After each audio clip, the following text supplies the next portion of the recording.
Hello students, a very warm good morning to all of you. It's Amita ma'am here with today's lecture. So students बेटा last lecture में हमने कल chapter number 2 को start किया था जिसमें हमने joints topic skeleton system and defined physiology को डिस्कस किया था क्योंकि जो आपका चैप्टर नंबर 2 है that is the physiological aspects of physical education. तो हमने ये इनिशियल टॉपिक्स को डिस्कस किया था. अब हम नेक्स्ट टॉपिक को डिस्कस करेंगे that is the muscular system के रेगुलर एक्सरसाइजेज के अफेक्ट्स. अगर हम इसकी प्रोसेसिंग के बारे में बात करें तो हम इसकी प्रोसेसिंग को डिस्कस नहीं करेंगे क्योंकि हमारे जो टेक्स्ट बुक के क्वेश्चंस हैं उसमें प्रोसेसिंग के बारे में नहीं पूछा है. तो सिंपल हमने रेगुलर एक्सरसाइजेज के अफेक्ट्स को डिस्कस करना है ऑन द मस्कुलर सिस्टम. तो अगर आप रेगुलर एक्सरसाइजेज के अफेक्ट्स देखो मस्कुलर सिस्टम पे तो उसका क्या अफेक्ट पड़ता है अगर हम इसको डे टू डे लाइफ में एक्सरसाइजेज परफॉर्म करते हैं.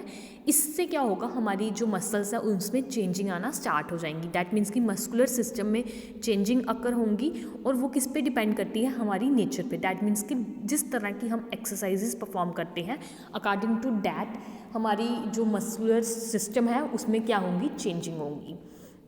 अब अगर हम रेगुलर एक्सरसाइजेज के अफेक्ट्स देखें तो very first affects say that muscles क्या होती हैं, स्ट्रॉन्ग होना स्टार्ट हो जाती हैं. दैट मीन्स कि जो हमारी मसल है वो स्ट्रॉन्ग हो जाएंगी और मसल्स में जो स्ट्रेंथ है वो गेन होना स्टार्ट हो जाएगी जिसकी वजह से जो इंडिविजुअल पर्सन के मसल फाइबर्स होते हैं उनमें क्या होती है, स्ट्रॉन्गनेस क्रिएट हो जाती है और मसल्स क्या हो जाती हैं, मतलब कि फुली डेवलप हो जाती हैं. दैट मीन्स कि मसल स्ट्रॉन्ग हो जाती हैं.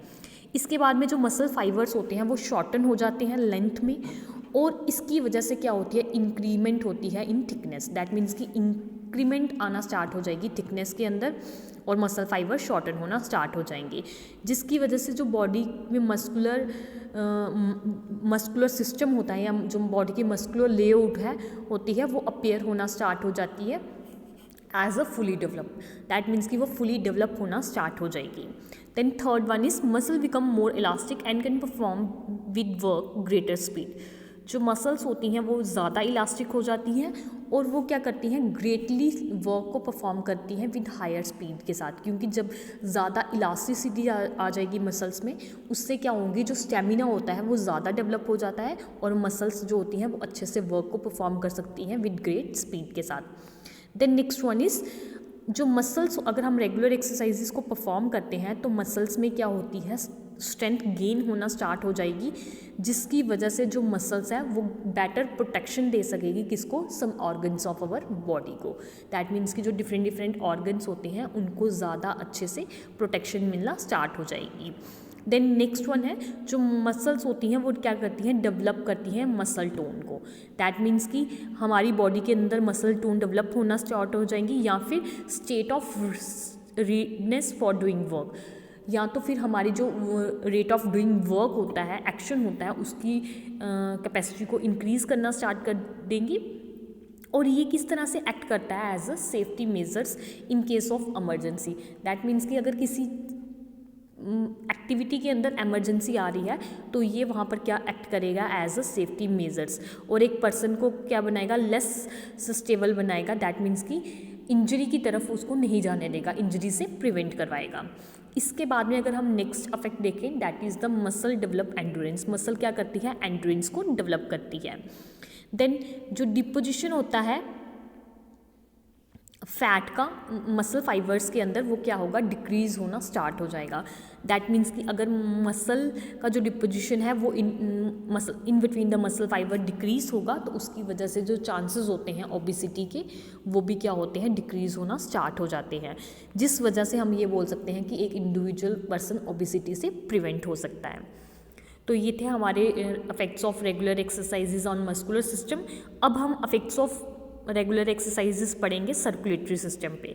तो अगर हम सर्कुलेटरी सिस्टम की बात करें तो हमें पता है सर्कुलेटरी सिस्टम में क्या होता है कि हमारी जो ब्लड की सर्कुलेशन है उसकी फंक्शनिंग होती है, उसकी प्रॉपर कंडीशनिंग होती है.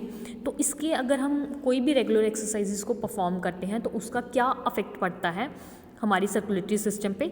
सबसे पहला जो अफेक्ट है that is the regular exercises क्या करते हैं, एक इंडिविजुअल पर्सन की जो बॉडी में हर्ट पार्ट होता है उसको हेल्दी बनाते हैं. दैट मीन्स कि अगर हम कोई रेगुलर एक्सरसाइजेज को परफॉर्म कर रहे हैं तो उसका लोड डायरेक्टली पड़ रहा है एक बॉडी पे या फिर उसकी मसल्स पे, तो उससे क्या हो रही है, एक इंडिविजुअल पर्सन स्ट्रांग बनता है, जिससे जो ब्लड की जो पंपिंग होती है, या फिर आप ये बोल सकते हो ब्लड जो सर्कुलेट है वो प्रॉपरली करेगा, और जो ब्लड की कंट्राडिक्शन होती है बिटवीन द वर्टिसेस वो भी क्या होंगी, प्रॉपरली होंगी। देन सेकंड वन क्या है, जो हमारी मसल्स होती हैं वो क्या होती हैं, और स्ट्रांग बन जाती है। दैट मीन्स कि मसल्स क्या होंगी, ज़्यादा स्ट्रांग बन जाएंगी, और जो हमारा साइज़ होता है हार्ट का वो क्या हो जाता है, इंक्रीज़ हो जाता है। दैट मीन्स कि अ लिटिल बिट इंक्रीज़ हो जाएगा, रिजल्टिंग इन एथलीट हार्ट। जैसे एथलीट पर्सन के हार्ट्स होते हैं उस तरह से क्या हो जाएगा, एक इंडिविजुअल पर्सन का हार्ट बन जाएगा। Then next one is as a result of regular exercises जो न्यू कैपिलरीज होती हैं वो बॉडी के अंदर फॉर्म्ड होना स्टार्ट हो जाती हैं, जिसका क्या रिजल्ट मिलता है, better circulation in the body. That means कि जो ब्लड की सर्कुलेशन है वो अच्छे तरीके से होना स्टार्ट हो जाती है। Then next one point is regular exercises क्या करता है, इंक्रीज करता है number of RBCs in a body. एक पर्सन की बॉडी में जो आरबीसी सेल होते हैं उनकी जो आप ये बोल सकते हो सेल में इंक्रीमेंट होती है, और किन सेल्स में होती है, रेड ब्लड सेल्स में इंक्रीमेंट होना स्टार्ट हो जाएगी। Then next one point is और रेगुलर एक्सरसाइजेस क्या करता है, पर्सन को नॉर्मल कंडीशन में लाता है, पर्सन को रिलैक्स करवाता है, और पर्सन को क्विकली स्टार्ट करता है कि कोई भी दोबारा से कोई भी हैवी शेड्यूल को परफॉर्म करने के लिए। तो ये सब किसकी वजह से होता है, जब हम अपनी बॉडी की प्रॉपर एक्सरसाइजिंग करेंगे, बॉडी से प्रॉपर एक्सरसाइजिंग करेंगे, उसका प्रॉपर अफेक्ट पड़ेगा हमारी सर्कुलेटरी सिस्टम पे, तो हमारी जो फंक्शनिंग है वो ज़्यादा स्मूथ तरीके से होना स्टार्ट हो जाएगी। देन इसके बाद में जो एबिलिटी होती है टॉलरेट करने की या presence of waste products such as lactic acids also increase in a person, ये भी सब भी क्या होता है, इंक्रीज होना स्टार्ट हो जाएगा पर्सन में, जिसकी वजह से एक पर्सन में जो पेन है, स्टिफनेस है, वो रिड्यूस हो जाएगी इन ट्रेन पर्सन में। तो हमें चांसेस क्या करने चाहिए कि जो स्टिफनेस है, लेजीनेस है, लेथर्जिक है, ये सब क्या हो जाए, रिड्यूस हो जाए।